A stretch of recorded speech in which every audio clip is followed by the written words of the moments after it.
Ben salut tout le monde, je vous fais une capsule prospection d'après-chasse. Je vous l'ai fait de la maison ce matin, en partant j'ai oublié mon micro.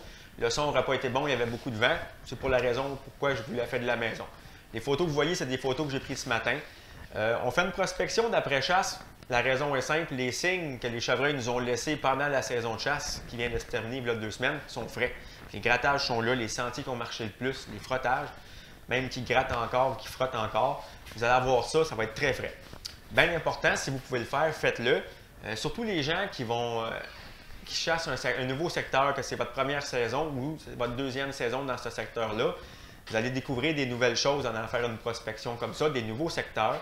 Amenez-vous un GPS, une roulette de ruban orange. Commencez à penser peut-être à essayer d'installer des sites de chasse pour votre saison 2021. Là-dessus, je veux vous dire, avant de bâtir une cabane fixe, une permanente, faites donc 1 ou 2 saisons avec un ladder stand ou un tree stand ou une tente au sol, voir comment ça se passe. La raison est simple, c'est que si vous vous rendez compte qu'il aurait fallu que ça soit à 200 ou 300 pieds plus loin, ailleurs, ça va être pas mal moins de trouble déplacer votre ladder stand ou votre tree stand ou la tente que de déplacer la cabane. Quand vous vraiment, après 2 saisons, ça donne une très bonne référence, voir, OK, vraiment on est dans le bon spot, autrement dit, c'est là que ça se passe. Là, on peut y aller avec une cabane permanente, une cache permanente. C'est plus agréable, on s'entend, on a un toit, c'est pas mal plus agréable de passer 8 ou 10 heures là-dedans, ce style de cache-là qu'un tree stand. L'hiver va être le meilleur temps pour faire les lignes de tir ou les trails qui vont amener à ces places-là pour chasser. Les trails, comme je vais vous en reparler dans le courant de l'hiver, tout ce qu'on peut faire durant l'hiver pour que, comme déjà habitué nos chevreuils à des nouvelles lignes de tir, des nouveaux secteurs, je vais vous revenir l'hiver.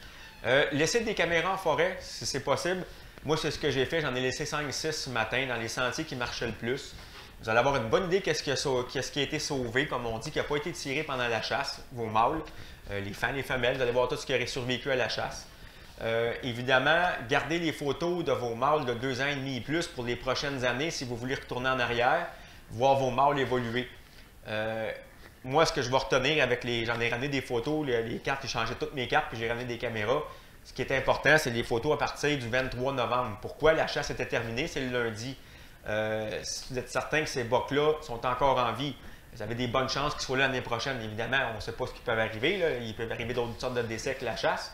Mais vous avez au moins, vous savez qu'ils ont survécu à la chasse 2020. Fait que conservez ces photos-là. Du conseil que je vous donne comme ça. Pour ceux qui sont en milieu agroforestier comme moi, puis que vous aviez, exemple, un champ de maïs cet automne en novembre qui marchait au bout, il y a des grosses trails, prenez en considération que l'année prochaine, très forte chance, ça va être en soya. En novembre, ça n'aura plus aucun intérêt pour les chevreuils. Il va être ramassé, il va être récolté, puis fortement, pas mal sûr labouré aussi. Donc, il n'y aura plus aucun intérêt en soya pour le mois de novembre. Dites-vous qu'aux 2 ans, c'est les sentiers que vous voyez là, cette année, là, vu que c'est en maïs, bien, ils vont être bons aux 2 ans, ces sentiers-là. Fait que vous allez avoir des places peut-être qui vont être meilleures en novembre, une année sur 2 quand c'est maïs que soya. C'est le conseil que je vous donne comme ça. Portez attention. Les sentiers que vous voyez qui sortent au champ, c'était quoi qu'il y avait cette année. Ça va vous donner une petite idée pour l'année prochaine. Du conseil que je vous donne comme ça. Avant de vous quitter, vous avez vu passer cette semaine, j'ai partagé un live que Bêtes de chasse ont fait.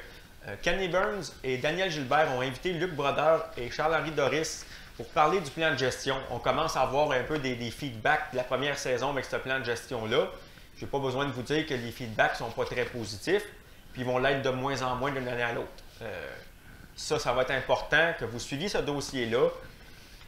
Tout chasseur de chevreuil, que vous soyez un crinqué, comme que je suis, quelqu'un qui en mange, ou quelqu'un qui a un intérêt moindre, qui commence au chevreuil, que vous avez 2 ou 3 jours de chasse, ça va être important même que vous preniez connaissance de ce plan-là, puis des conséquences de ce plan-là s'il reste tel quel.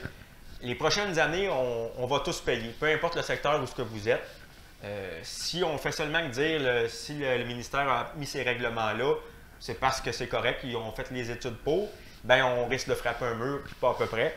Fait que je vous invite fortement à écouter ce qu'il y avait à dire ces 2 gars-là. Luc, c'est celui qui a instauré le RTLB avec son équipe. C'est lui qui a tout travaillé fort pour instaurer le RTLB. Ils ont amené ça au ministère, ça a pris des années avant que ça arrive. Ils ont bûché fort, comme on dit. Il s'en vient avec quelque chose aussi dans le courant de l'hiver. Écoutez la capsule, il en parle. Écoutez le live.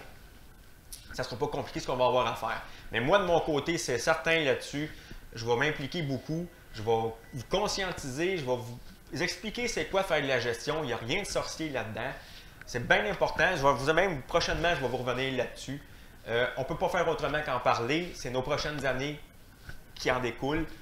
Si on veut que nos enfants, nos petits-enfants, puis même nous autres, on va encore chasser, avoir de l'agrément, pas tomber comme des gens ont connu, qu'ils voyaient deux traces dans leur saison de chasse ou qu'ils voyaient un chevreuil dans leur saison puis ils étaient quasiment contents. Personne ne veut retourner là. Fait qu'on va falloir qu'on s'implique dans le sens, chacun sur nos territoires. Puis simplement, c'est qu'on appelle ça un peu de l'éducation, de l'information. Pourquoi faire de la gestion? C'est quoi les conséquences quand on en fait, quand on n'en fait pas? Tout simplement. Suivez ça. Je vais remettre le lien pour le live de bêtes de chasse. Puis moi, comme je vous dis, je vais vous revenir fréquemment pour en parler. Ça va être un dossier en 2021, c'est certain. On n'a pas le choix. Je pense que c'est encore plus un incontournable que le registre, selon moi. Il va avoir un impact pour tous les chasseurs de chevreuils. Fait que là-dessus, je vous reviens prochainement. Amusez-vous, on se reparle.